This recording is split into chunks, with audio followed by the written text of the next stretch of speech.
Shalom, my brothers and sisters in Yahuwah. This is Michelle again, having a little bit more courage to say hello, to fight this good fight in a way that is not fighting. It's more rejoicing and sharing and building line upon line, precept on precept, here a little, there a little, with others who have little pieces that I don't, and others who have big pieces that I don't, and some who have the same pieces and just need somebody to put their puzzle together with, and all of us who feel so alone in our call to be his children and who are not. Each day I have been blessed to have the time to dive into his word, and I have been reading, I've read his book almost 3 times in the past year since he gave me the Ruach HaKodesh, because if I'm going to be serving my Abba, I want to know who I'm serving. If I'm going to be serving Yahushua, I want to know what he truly wants of me. And what better way to know that than to read the word that guides us on his way. You know, I started out my journey in life as a Mormon. I was born into the Church of Jesus Christ of Latter-day Saints, and I am still a member, and I have nothing bad to say about those people. I have a firm love for so many of the brothers and sisters in that walk. But there are other things about that walk that are private that if people ask me about, I will share. But I'd rather not share on a YouTube post. I was date raped when I was 15, and I had a baby, and his name was Kitione, and he was born with no brain. So I am a 15-year-old who doesn't understand life, who I really don't want to go through the Torah details of my non-childhood, but I was a hot mess before that happened. After that happened, I was gone, you know. It's like, what do you do with that? And many things happened in my life that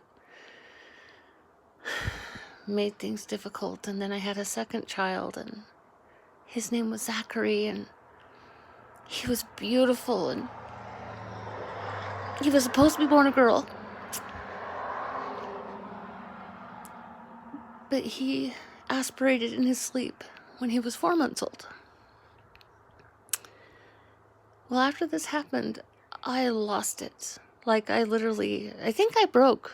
Like, mentally, emotionally, I shattered. There was no cohesive whole. I went from being a hopeful human being that thought she might have a purpose to being a human being who wanted nothing more than to die. And so I walked away from everything I knew into the arms of Wicca. And I studied Wicca for 3 years, and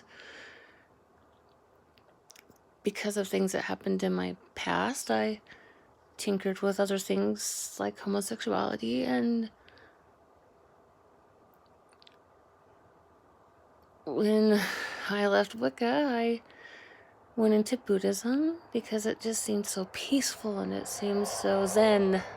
And I'm not using those words tongue-in-cheek, but they really truly were what I was seeking at that time, is just a peace, a quiet, a way to calm the need for death. You know, I did so many things. You know, I was reading in the scriptures when Yahushua was sitting in the house of the Pharisee who invited him over for dinner, and Miriam was sitting at his feet, sobbing, and her tears were washing his feet as she anointed them with perfume, and she was drying them with her hair, and this guy smirking at him, going, if he was really who he thought he was, he wouldn't let that woman within 20 feet of him, you know. And he looks at this man and he says, who would love you more, you know?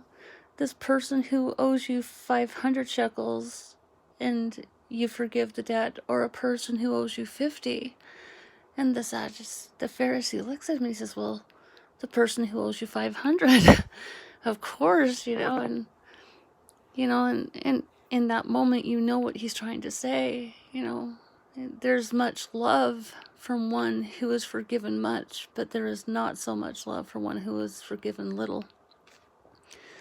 And in that moment, I felt like that woman sobbing on the floor, washing his feet with her tears. I felt like that woman drying his feet with her hair, and I realized that they didn't have an El Shaddai name for me. They didn't have a name for my Abba that fit me quite fully, because all I wanted to do in that moment was wrap my arm around his calf and hold on and say, please don't make me stay. Take me with you. And, this comes from after Buddhism, and then I went to Hare Krishna, and when that fell through, I became an atheist. And then I softened a little and I became agnostic. And then I kind of started believing in Yahuwah because a friend of mine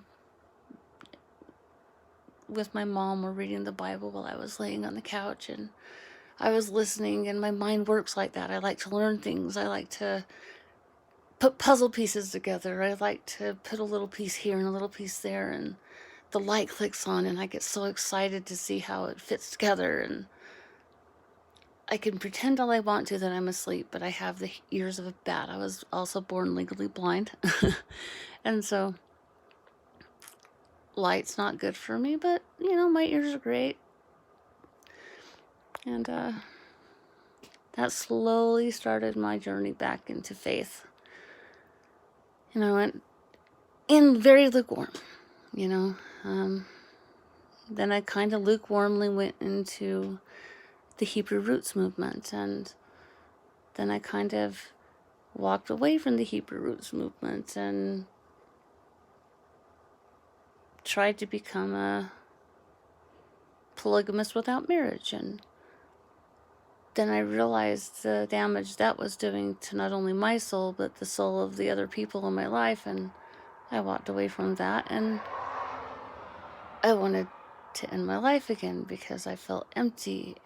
And it wasn't because of the people, it was because I was bereft spiritually. I had nothing. I was empty. I was a vessel that had been completely drained. I had nothing in me but darkness. And so when I got on my knees that day and I prayed to my Abba and he filled me up, I would not trade him for anything, because without him I am nothing. And I say that sincerely. He is my anchor in the storm. He is my breath when I can't breathe. When I was sobbing today because of pain that I'm in,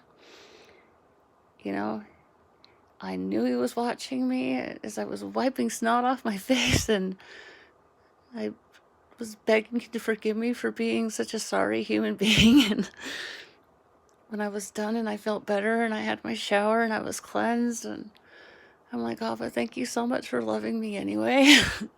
I am so grateful I get to go see you tomorrow. By the way, I do believe in Torah, as I said, and tomorrow is Shavuot, and that is a coming together of his people. It started kind of today. It goes tomorrow and the next day. It's basically the preparing for Shavuot, which is truly tomorrow, and it's Shabbat. So tomorrow I get to say Shabbat Shalom and actually mean it. I go by a lunar calendar, from new moon to new moon, from Shabbat to Shabbat. But that is my choice, and other people go Saturdays, and other people go by the dark moon. So, everybody has their own deal, but I'm really excited to do Shabbat with my family tomorrow, and, do Shavuot, and, maybe tomorrow I'll get to talk to you guys again and share how amazing that experience was, because it'll be my first one. And, maybe there'll be things that I can share with you. Anyway, thank you for listening, and I hope to hear from you guys sometime soon, and I look forward to getting to know you on your pages. And Baruch Hashem Yahuwah, and Shalom always be with you.